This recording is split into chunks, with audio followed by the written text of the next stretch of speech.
Part 3. Questions 21 to 35. In this part, you will hear 3 talks, lectures or conversations. The talks, lectures or conversations will not be repeated. There are 5 questions for each talk, lecture or conversation. For each question, choose the right answer. A, B, C or D. Questions 21 to 25 refer to the following professor's lecture. First, take some time to read the questions 21 to 25.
So I really appreciate your talking with me about this. Well, I was concerned. Generally, I think students should get a grade based on your overall work. But I could see that you didn't do as well on the last test, and you had done very well on the first 2 exams. I know, I was right in the middle of moving out of my dorm at the end of the semester, and that was my last exam. Normally I wouldn't ask to take an incomplete, but I just didn't feel that a lower grade really represented my work. I agree. But again, I don't usually like to do change of grade forms. Okay, I understand. So, well, I was thinking, perhaps if you want to do an extra credit project, let's say something that will help you pull your grade back up to an A-. I can do that. Look, it's so important that I maintain very good grades. My financial aid package requires that I do. I can understand that. So what should I do? Okay, here's the deal.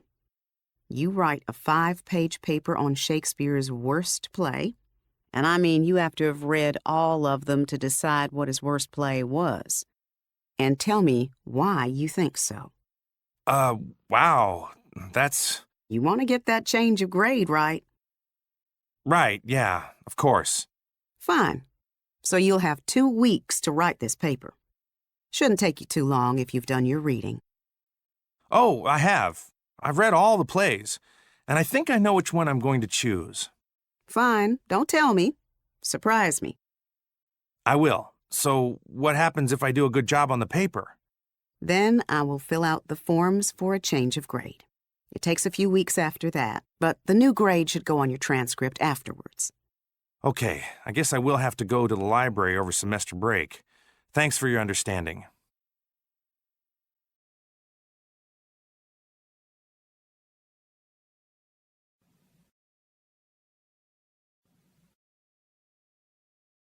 Questions 26 to 30 refer to the following conversation. First, take some time to read the questions 26 to 30.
Hi, I really need your help.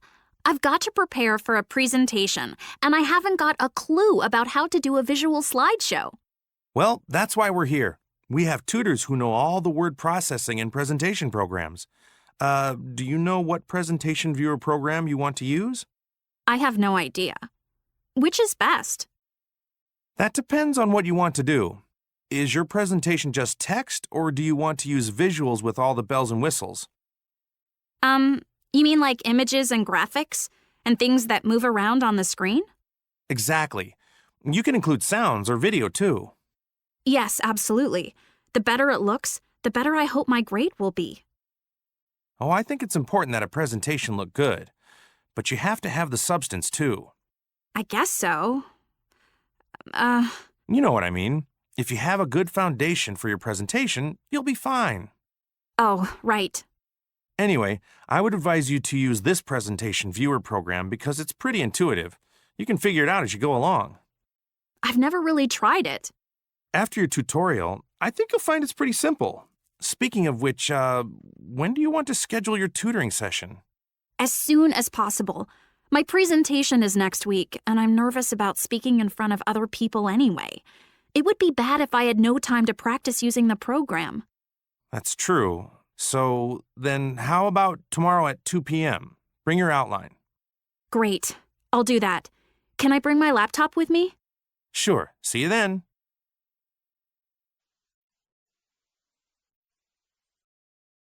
Questions 31 to 35 refer to the following professor's lecture. First, take some time to read the questions 31 to 35.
With unemployment rampant in the economic depression of the 1930s, the government established a program to put people to work.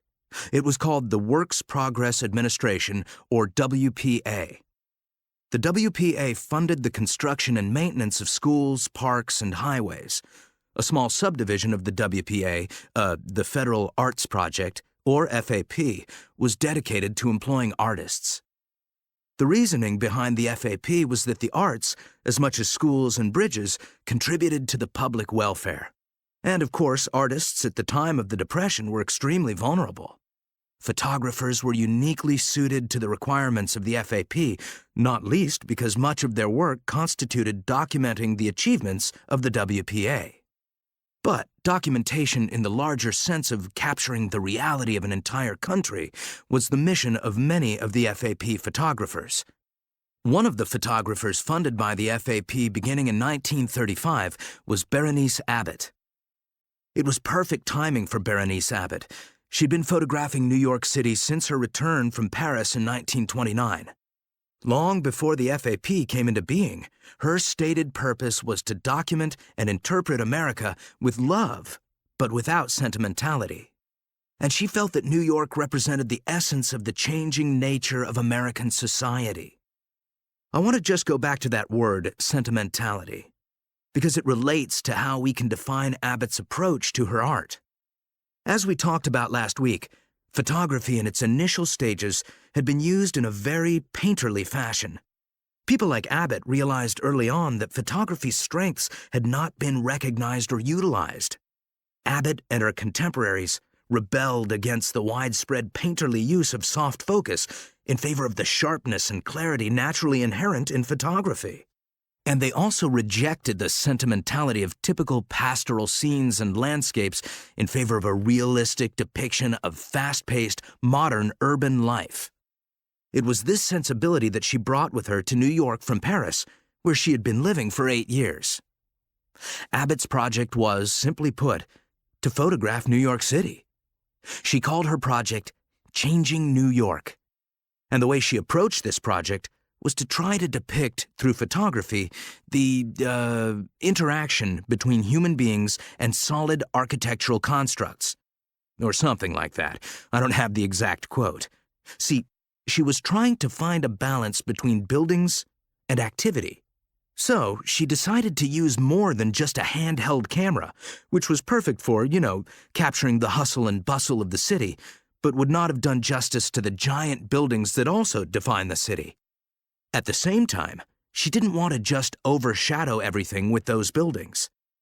So she began to use a large format camera, one of those rather bulky cameras you have to put on a tripod, and then you have to view the image under a black hood. Difficult to carry around, but it widened her vision. It allowed her to capture the size of massive modern buildings and also to juxtapose them in a shot with older, humbler ones. And to keep the life in her shots, she would often wait until someone passed by and make sure they were in the frame. Or she would ask people to walk through or stand in the frame. So she ended up using the large view camera for most of the work. Well, this Changing New York collection of 305 photographs is really a remarkable achievement. Its images are so powerful that Abbott is considered by many to be one of the 20th century's greatest photographers. In fact, one more contemporary photographer, Douglas Lever, was so inspired by her work that in the 1990s he decided to re-photograph Abbott's New York photos. Imagine this. Lever went to the same locations, on the same day and same time with the identical camera that Abbott had used. He reframed Abbott's shots as exactly as possible. Why would someone do that? I have to admit, when I first heard about this, I was skeptical of one artist copying another so completely. But then I saw the photographs, and the amazing thing about them is that if you put them side by side with Abbott's, you see that they are a logical extension of her work. They take you even deeper into the contrast between the old and the new that Abbott so expertly revealed in the 1930s.